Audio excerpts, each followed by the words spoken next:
100 കോടി രൂപ. അക്കങ്ങൾ കൂട്ടി വായിക്കുമ്പോൾ നിങ്ങൾക്കതൊരു പക്ഷേ വെറുമൊരു സംഖ്യയായിരിക്കാം. എന്നാൽ കേരളം കടക്കണിയിൽ മുങ്ങി നിൽക്കുമ്പോൾ, പെൻഷൻ മുടങ്ങുമ്പോൾ, സാധാരണക്കാരൻ അരി വാങ്ങാനായി നെട്ടോട്ടം ഓടുമ്പോൾ ഇവിടെ പിണറായി സർക്കാർ എഴുതി തള്ളിയത് 100 കോടിയൊന്നുമല്ല, 101 കോടിക്കും മുകളിലാണ്. അതും എന്തിന്? ജനങ്ങളുടെ വികസനത്തിനാണോ? ഒരിക്കലുമല്ല. സ്വന്തം മുഖം മെനുക്കാൻ വേണ്ടി മാത്രം, PR വർക്കിന് വേണ്ടി മാത്രം വിവരാവകാശ രേഖകൾ പുറത്തു വരുമ്പോൾ ഞെട്ടിക്കുന്നൊരു കള്ളക്കളി ഇവിടെ മറന്നീക്കി പുറത്തു വരികയാണ്. പിണറായി ഭരണത്തിൽ നിന്നും പോയപ്പോൾ കേരളം മുടിപ്പിച്ച് തന്നെയാണ് പോയത്. പിണറായി വിജയൻ എന്ന മുഖ്യമന്ത്രിയുടെ അറിവോടെ നടന്ന ഈ കോടികളുടെ ഒഴുക്കിന് പിന്നിലെ ആ രഹസ്യം എന്താണ്? കിഫ്ബിയിൽ നിന്നും പരസ്യ കമ്പനികളിലേക്ക് ഒഴുകിയ ഈ പണം ആരുടേതാണ്? 3000 കോടിയിലധികം രൂപയുടെ കടബാധ്യതയുള്ള ഒരു സംസ്ഥാനം, ക്ഷമിക്കണം, 4.5 ലക്ഷം കോടിയിലേറെ. അപ്പോൾ എങ്ങനെയാണ് ഈ പരസ്യത്തിന് വേണ്ടി മാത്രം ഈ ആഡംബരം കാണിക്കുന്നത്? കേരളം കേൾക്കാൻ പോകുന്ന ഏറ്റവും വലിയ പരസ്യ അഴിമതിയുടെ ചുരുളുകൾ ഇതാ ഇവിടെ അഴിയുകയാണ്. കേരളത്തിൻ്റെ അടിസ്ഥാന സൗകര്യ വികസനത്തിന് വേണ്ടി രൂപീകരിച്ചതാണ് കിഫ്ബി അഥവാ Kerala infrastructure investment fund board. വിദേശത്തു നിന്നും സ്വദേശത്തു നിന്നും കോടികൾ കടം വാങ്ങി കേരളത്തെ സിംഗപ്പൂർ ആക്കുമെന്നാണ് പിണറായി വിജയൻ നമ്മളോട് പറഞ്ഞത്. എന്നാൽ ആ കടം വാങ്ങിയ പണം എങ്ങോട്ടേക്കാണ് പോകുന്നത്? ഈ മെയ് 13 പുറത്തു വന്ന വിവരാവകാശ രേഖകൾ സർക്കാരിൻ്റെ മുഖം മൂടി വലിച്ചു കീറുകയാണ്. കഴിഞ്ഞ 5 വർഷത്തിനിടെ ഈ 101 കോടി രൂപയാണ് കിഫ്ബി പരസ്യങ്ങൾക്ക് വേണ്ടി മാത്രം ചിലവാക്കിയത്. രണ്ടാം പിണറായി സർക്കാരിനെ കുറിച്ച് മാത്രമാണ് ഈ പറയുന്നത്. അപ്പോൾ ഒരു വികസന ഏജൻസിക്ക് എന്തിനാണ് ഇത്രയും വലിയ പരസ്യം? കിഫ്ബി ലാഭത്തിൽ പ്രവർത്തിക്കുന്ന ഒരു കച്ചവട സ്ഥാപനമല്ലല്ലോ. പിന്നെ എന്തിനാണ് പത്രങ്ങളുടെ 1-ാം പേജിലും ചാനലുകളുടെ പ്രൈം ടൈമിലും കോടികൾ നൽകി പരസ്യം നൽകുന്നത്? ഇവിടെയാണ് പിണറായി വിജയൻ എന്ന രാഷ്ട്രീയക്കാരൻ്റെ ബുദ്ധി പ്രവർത്തിക്കുന്നത്. ഭരണവിരുദ്ധ വികാരം മറികടക്കാൻ വേണ്ടി മാധ്യമങ്ങളെ പണം നൽകി കൂട്ടുപിടിക്കുക. ജനങ്ങളുടെ നികുതി പണം മാധ്യമങ്ങൾക്ക് പരസ്യമായി നൽകിയാൽ അവർ സർക്കാരിനെതിരെ വാർത്ത ചെയ്യില്ല എന്ന ഉറച്ച വിശ്വാസം. ഈ 101 കോടി രൂപ വെറും തുടക്കം മാത്രമാണ്. ഈ 101 കോടി രൂപയുടെ കണക്കുകൾ വർഷം തിരിച്ച് പരിശോധിച്ചാൽ ഒരു വലിയ ഗൂഢാലോചന തന്നെ നമുക്ക് കാണാൻ സാധിക്കും. ഒന്നാമത് 2021 മുതൽ 22 വരെ സാമ്പത്തിക വർഷത്തിൽ നോക്കാം. അതായത് രണ്ടാം പിണറായി സർക്കാർ അധികാരത്തിലേറിയ വർഷം. 12.38 കോടി രൂപ രണ്ടാം പിണറായി സർക്കാരിൻ്റെ തുടക്കകാലം. അത് തന്നെ പരസ്യ മാമ്പാക്കത്തിന് തുടക്കമിട്ടു. പിന്നെ 2022-23 7.70 കോടി രൂപ. ഇവിടെ അല്പം കുറഞ്ഞെങ്കിലും അടുത്ത വർഷം ഇത് കുതിച്ചുയർന്നു. 2023-24 വരുമ്പോൾ 28.88 കോടി രൂപ. ശ്രദ്ധിക്കുക, തൊട്ടു മുൻപത്തെ വർഷത്തേക്കാൾ 4 ഇരട്ടി വർധനവ്. എന്തായിരുന്നു ഇതിനെല്ലാം പിന്നിൽ? ലോക്സഭാ തിരഞ്ഞെടുപ്പ് മുന്നോടിയായിട്ടുള്ള ഇമേജ് ബിൽഡിംഗ് ഓർമ്മയുണ്ടല്ലോ. ഇനി 2024-25 വർഷം 37.51 കോടി രൂപ. ഇതാണ് ഏറ്റവും വലിയ ഞെട്ടൽ.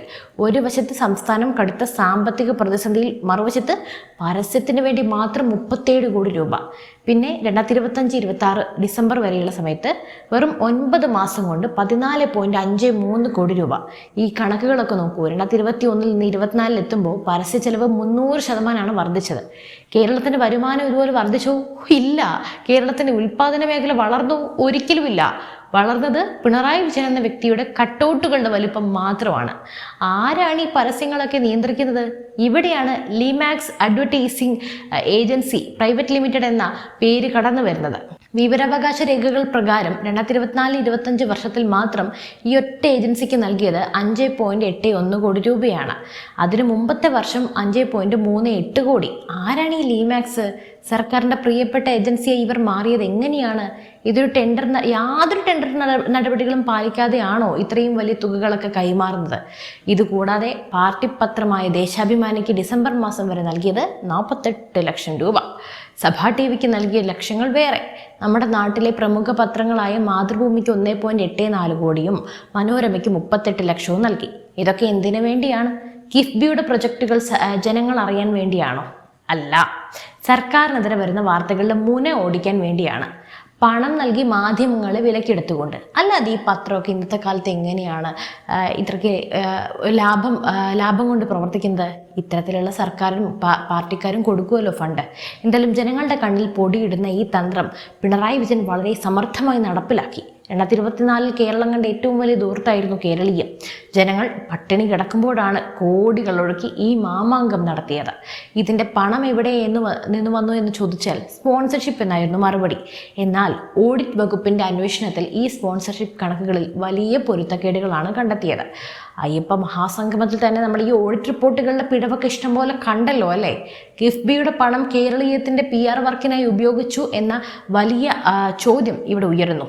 PRD വഴി ചെലവാക്കിയ 203 കോടിക്ക് പുറമെയാണ് ഇതെന്ന് ഓർക്കണം. ധനകാര്യ വകുപ്പും ഓഡിറ്റ് വകുപ്പും PRDയോട് വിശദീകരണം ചോദിച്ചു. പക്ഷേ മുഖ്യമന്ത്രിയുടെ കീഴിലുള്ള വകുപ്പുകൾ മറുപടി നൽകാൻ തയ്യാറാകുന്നില്ല. എന്താണ് ഇവർക്ക് ഇത്ര ഒളിക്കാനുള്ളത്? ഈ എല്ലാ ദൂരത്തിൻ്റെയും തലപ്പത്ത് ഒരാളേ ഉള്ളൂ, പിണറായി വിജയൻ, നമ്മുടെ നിയുക്ത പ്രതിപക്ഷ നേതാവ്. കേരള ചരിത്രത്തിൽ ഇത്രയധികം പരസ്യപ്രേമിയായ മറ്റൊരു മുഖ്യമന്ത്രി ഇതുവരെ ഉണ്ടായിട്ടില്ല. ഇനി ഉണ്ടാവുമോ എന്ന് പറയാൻ പറ്റില്ല. വികസന നായകൻ എന്ന പ്രതിച്ഛായ നിലനിർത്താൻ വേണ്ടി ഏതറ്റം വരെയും അദ്ദേഹം പോകും. കിഫ്ബി വഴി എടുക്കുന്ന വായ്പകൾക്ക് വലിയ പലിശയാണ് കേരളം നൽകുന്നത്. ആരാ അടയ്ക്കുന്നത്? പിണറായിയുടെ കുടുംബക്കാരാണോ? അല്ല, നമ്മൾ. അപ്പം ആ പലിശപ്പണം പോലും പരസ്യത്തിന് ഉപയോഗിക്കുന്നു എന്നത് ക്രിമിനൽ കുറ്റമല്ലേ? പെൻഷൻ ചോദിച്ചു വരുന്ന വയോധികരോട് പണമില്ലെന്ന് പറയുന്ന സർക്കാർ പരസ്യ ഏജൻസികൾക്ക് കോടികൾ ചെക്ക് എഴുതി നൽകുന്നു. ഇത് കേരളത്തിലെ ജനങ്ങളോടുള്ള വെല്ലുവിളി തന്നെയാണ്. ഭരണകൂടം മാധ്യമങ്ങളെ പരസ്യങ്ങൾ നൽകി വഴിവരുതിയിലാക്കി കഴിഞ്ഞു. അതുകൊണ്ടാണ് ചാനൽ ചർച്ചകളിൽ ഈ 101 കോടിയുടെ കണക്കുകൾ നിങ്ങൾ കാണാത്തത്. ഇവിടെയാണ് ഏറ്റവും വലിയ സസ്പെൻസ്. ഈ 101 കോടി എന്നത് കിഫ്ബി നേരിട്ട് നൽകിയ കണക്ക് മാത്രമാണ്. കൺസൾട്ടൻസികൾ വഴി എന്ന പേരിൽ കിഫ്ബിയിൽ നിന്ന് പുറത്തേക്ക് ഒഴുകുന്ന പണം എത്രയാണ്? ഓരോ വികസന പദ്ധതിയുടെയും എസ്റ്റിമേറ്റ് പുതുക്കി നിശ്ചയിക്കുമ്പോൾ ലഭിക്കുന്ന കമ്മീഷൻ തുകകൾ എവിടെ പോകുന്നു? സോഷ്യൽ മീഡിയയിൽ ഗവൺമെന്റിന് വേണ്ടി സ്തുതി പാടുന്ന സൈബർ പോരാളികൾക്ക് പ്രതിഫലം നൽകുന്നത് കിഫ്ബിയുടെ ഈ PR ഫണ്ടിൽ നിന്നാണോ? ചോദിക്കാനൊന്നുമില്ല. അതേന്ന് എനിക്കും അറിയാം, നിങ്ങൾക്കും അറിയാം. ദുബായിലും അമേരിക്കയിലും നടത്തുന്ന ലോക കേരള സഭയുടെ മറവിൽ കിഫ്ബി പണം ഒഴുകുന്നുണ്ടോ? ഈ വിവരങ്ങളൊക്കെ പുറത്തു വരുമ്പോൾ പിണറായി സർക്കാർ വലിയൊരു പ്രതിസന്ധിയിലായി കഴിഞ്ഞു. കസേരയും തെറിച്ചു. എങ്കിൽ കൂടി മുഹമ്മദ് അഷ്റഫ് എന്ന വ്യക്തിക്ക് ലഭിച്ച ഈ വിവരാവകാശ രേഖ ഒരു മഞ്ഞുമലയുടെ അഗ്രം മാത്രമാണ്.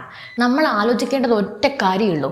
ഈ 101 കോടി രൂപ കൊണ്ട് കേരളത്തിൽ എന്തുണ്ടാക്കാമായിരുന്നു? ഏകദേശം 2500 പേർക്ക് ലൈഫ് മിഷൻ വഴി വീട് നിർമ്മിച്ചു നൽകാം. വർഷങ്ങളായി മുടങ്ങിക്കിടക്കുന്ന ക്ഷേമ പെൻഷനുകൾ കൊടുത്തു തീർക്കാം. തീർന്നില്ല. ഇപ്പോഴും ദുരിതാശ്വാസ ഫണ്ട് പറ്റിച്ചുകൊണ്ട് അങ്ങ് വയനാട്ടിലൊരു കെട്ടിപ്പൊക്കിയിട്ടില്ലേ ഒരു സൗധം, അതിൻ്റെ പണി തീർക്കാം. സർക്കാർ ആശുപത്രികളിൽ മരുന്നില്ലാതെ കഷ്ടപ്പെടുന്ന പാവങ്ങൾക്ക് ആശ്വാസമേകാം. പക്ഷേ മുഖ്യമന്ത്രിക്ക് പ്രധാനം സ്വന്തം മുഖം പത്രങ്ങളിൽ വരിക എന്നതാണ്. ജനങ്ങളുടെ പണം കൊണ്ട് ജനങ്ങളെ തന്നെ പറ്റിക്കുന്ന ഈ വിദ്യ ഇനി എത്ര കാലം തുടരും? ഇല്ല, ക്ഷമിക്കണം, തുടരില്ല. കാരണം പ്രതിപക്ഷത്തേക്ക് ഇരുന്നല്ലോ. എന്തായാലും ഈ കൊള്ളക്കെതിരെ നമ്മൾ ശബ്ദമുയർത്തണം. നിങ്ങളുടെ നികുതി പണം എങ്ങനെ പരസ്യമായി ചെലവാക്കുന്നതിനെ കുറിച്ച് നിങ്ങളുടെ അഭിപ്രായം എന്താണ്?